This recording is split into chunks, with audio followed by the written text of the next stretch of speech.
Менин атым Айталиев Мирлан Мырзамамутович, 74-жылы туулган. Интернеттен, Москвадан уктук элек, анан жазылып калдык. Бул жакта эжебиз бар, эжебизге чалып айтсак, мейли барып коем деп анан келип, бияка жазылып кетти.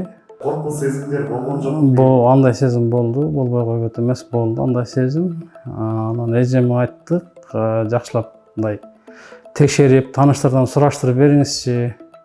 Ошекте иштеген балдардан анан сураштырып, бир-экөө менен таанышып, байланышып көрдүк. Анан эжеме ишендик, тиги балдарга ишендик. Анан жазылдык. Акчасын тигил жактан төлөдүк, Москвадан. Анан эжем келип, бияка катталып жазылып койду. Кыйынчылыкка турган жок, онлайн болот экен. Жеңил эле болду. Жеңил эле болот экен. Катталып койдук да. 2 миллионго келишим түздүк. Анан алгачы 600 000 төлөдүк окшойт, 600 000 төлөдүк. Биринчи начальник жалпы ошол 600 000 төлөдүк да. Эми айына канча сомдон төлөп экенсиз? Азыр айына 15 000 да. Эми грубо айтканда 15 000 төлөйт экенсиң. Үйдү кайсыл аймактан алдыңыздар? Кайсы жер, кайсы район дегенде? Ленин району Пишпекте. Бир бөлмө, анан квадрат метр эсимде жок азыр.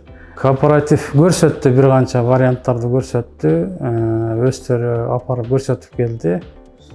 Анан өзүбүз тандадык ал үйдү. Ошол район мага жагат да. Анан балдарыма да окууна жакшы экен. Мындай центрлештирип, ортолоштуруп алдык да. Окууна жакын, ошо ортолоштуруп алдык. Ишеничтүү компания экен, ишенсе болот. Мен 6 айга жазылды билем. 4,5 айда келди да, очередин 4,5 айда келип, үй көрсөтүп, ошону почти 1 айдын ичинде тандап алдык ошо үйдү.